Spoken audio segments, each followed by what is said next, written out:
السلام عليكم بنات. بنات عندنا فصال سوت. عندي هذه القطعة 3 إلا ربع. طبعا السوت سوت عدل ما بي شي، يعني ما بي فد موديل مال البيت. وهذه القطعة القماش مالتها كشمير. هسه اجي اطبقها بهذا الشكل بالطول، يعني بهذا الشكل. اخلي الحاشية على الحاشية. اول شي اطلع البجامة مالت السوت بهذا الشكل.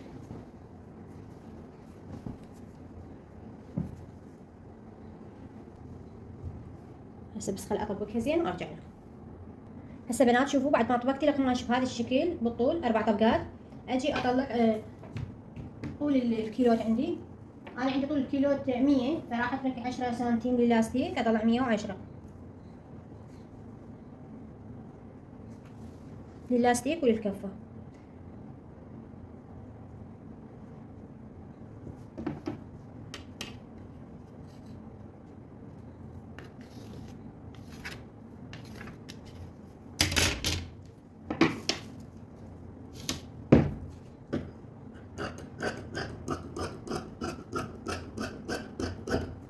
هسه هذا القماش اللي بقى عندي بقى للقميص.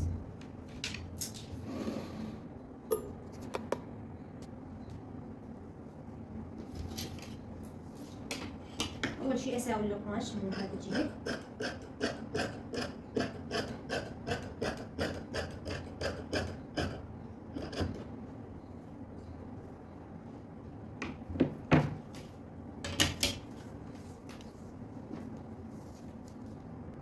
بنات هذا القياس يلبس 44. طبعا هسه بنات انا تركت طول زياده، تركت 10 سنتيم، فراح للاستيك اخليه 8 سنتيم والباقي يظل عندي للطول مالت السود. هنا اترك 8 سنتيم، هذا عندي للاستيك بهذا الشكل. بعد ال 8 سنتيم اجي اخلي القياسات. هذه خارج القياس، هذه للاستيك. اللاستيك اللي راح استخدمه لاستيكه عريضه.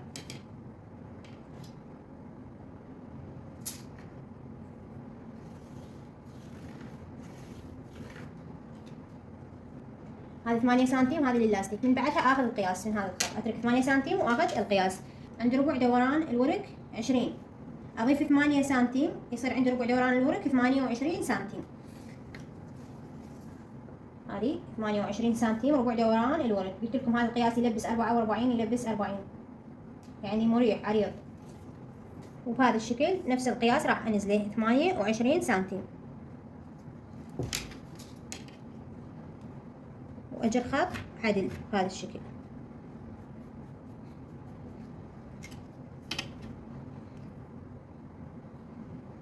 زين القياس ماشي القطعتين على القطعه مالت الخلف، بعدين اعدل على القطعه مالت الامام. هسه عندي هذه هنا اطلع 8 سنتيم بهذا الشكل، 8 سنتيم، وابدي اقوسها بهذا الشكل. اصعد بها يعني 10 سنتيم من هنا لهنا، وابدي اقوسها بهذا الشكل. هسه اجي اخلي هذه المسطره مالتي بهذا الشكل، وارتب الكيلوات عندي بهذا الشكل.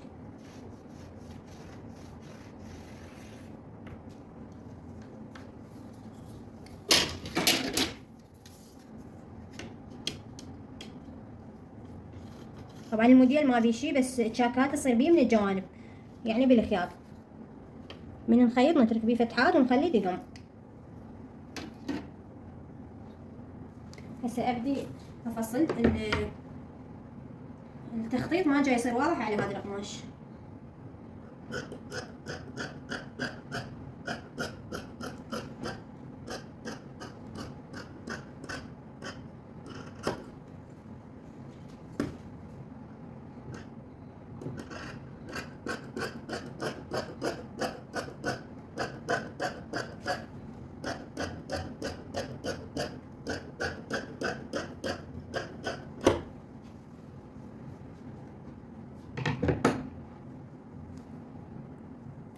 هسه يبقى عندي بهذا الشكل. اجي هذه القطعه اللي فوق راح تكون للامام.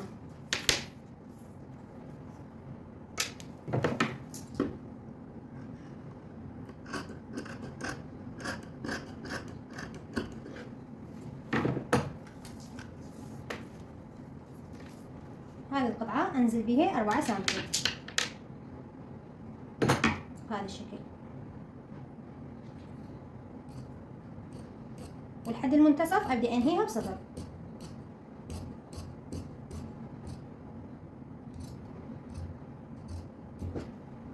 هسه هذه صارت عندي قطعة الأمام.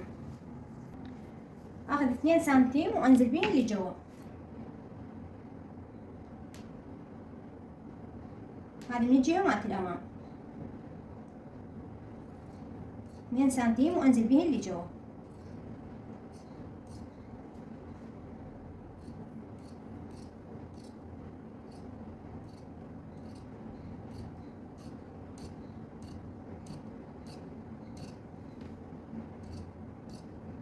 نفس القياس، يعني ما ابدا انهي هنا بصفر، لا 2 سنتيم مثل ما هن وانزل بهن اللي جوا بهذا الشكل.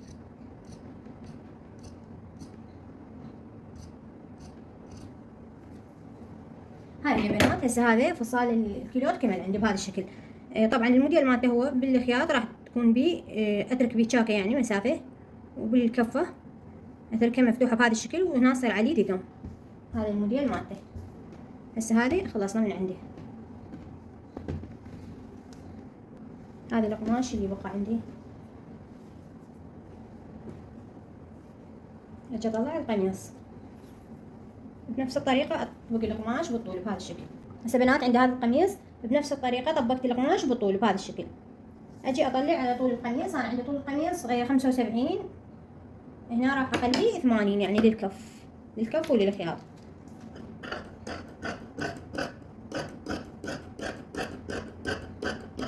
وهذه اللي بقى عندي للردان.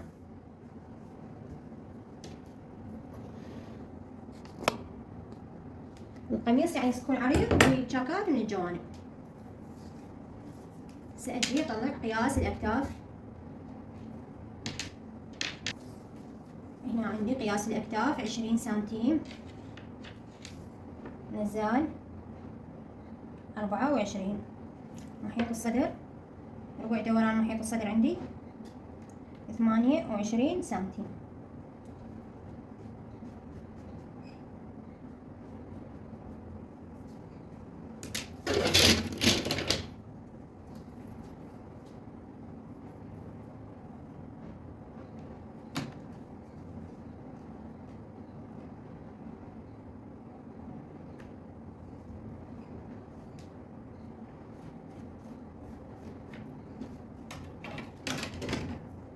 ما في تخصيره يعني فد شي كلش بسيط التخصيره مالته، لان هو الموديل مالته موديل عريض يكون بهذا الشكل. التخصيره ندخل بيه 2 سنتيم، وبعدين 2 سنتيم نجر خط عدل.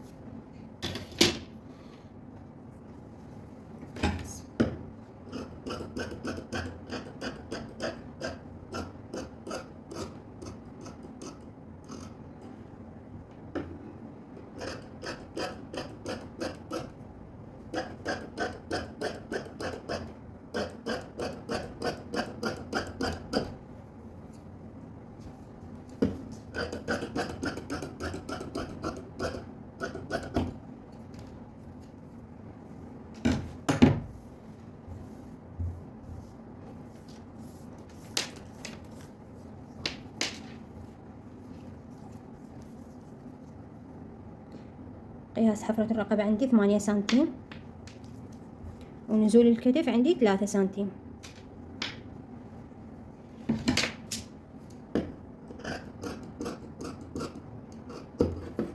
ابديها بصفر.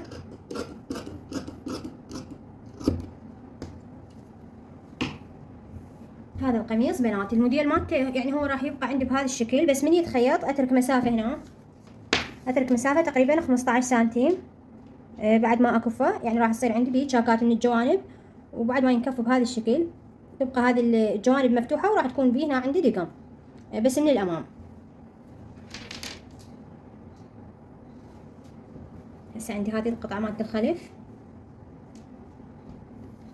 وهذه القطعة مالت الامام.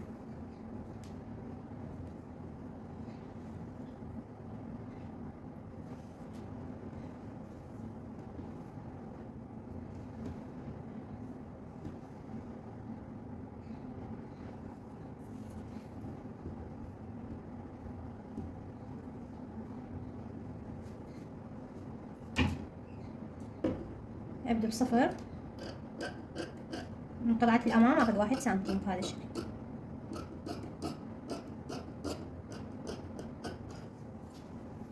وأنزل من الكتف 1 سنتيم.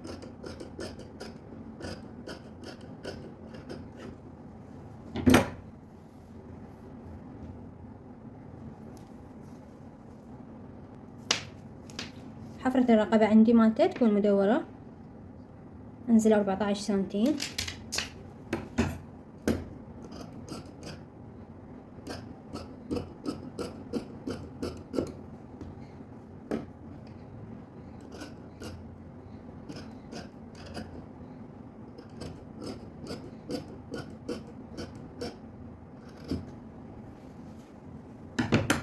بهذا الشكل. هسه هنا البدن كمل، هذا القماش اللي بقى.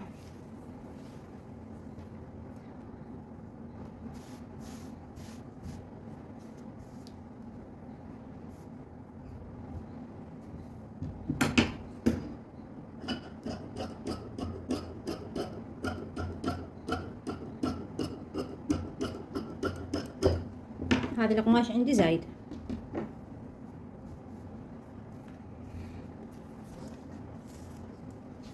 اجي انزل من هنا 12 سنتيم.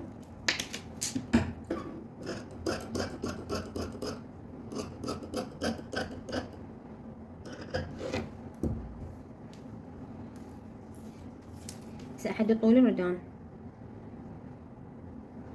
45 سنتيم، يعني 3/4 مردان كاملة.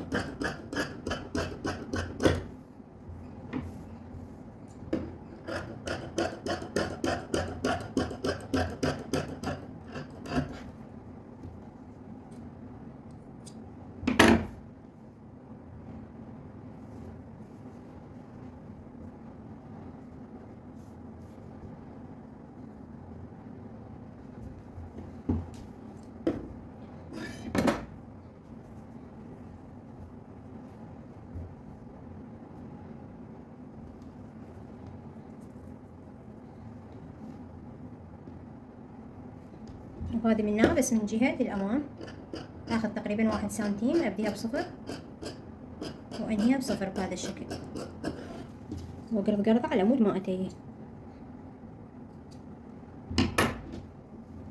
هسه هذا بنات السود كمل عندي، بس أطلع تغليفة للظهر.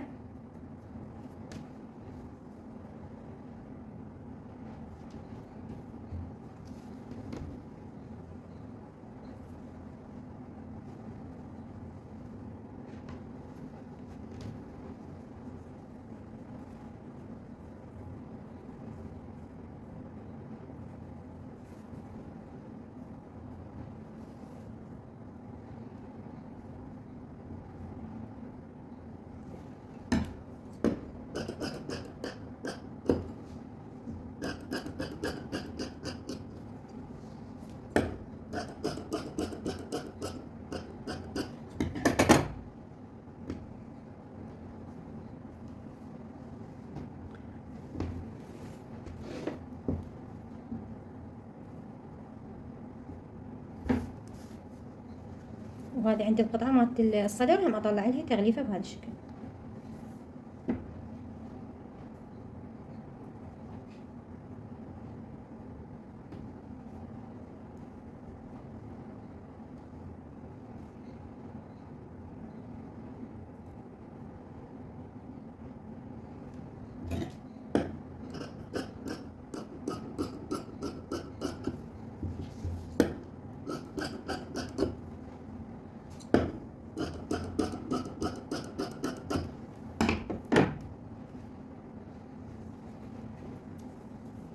هاي هي بنات. هسه هذا الفصال صار كامل عندنا، والموديل كلش سهل ومرتب.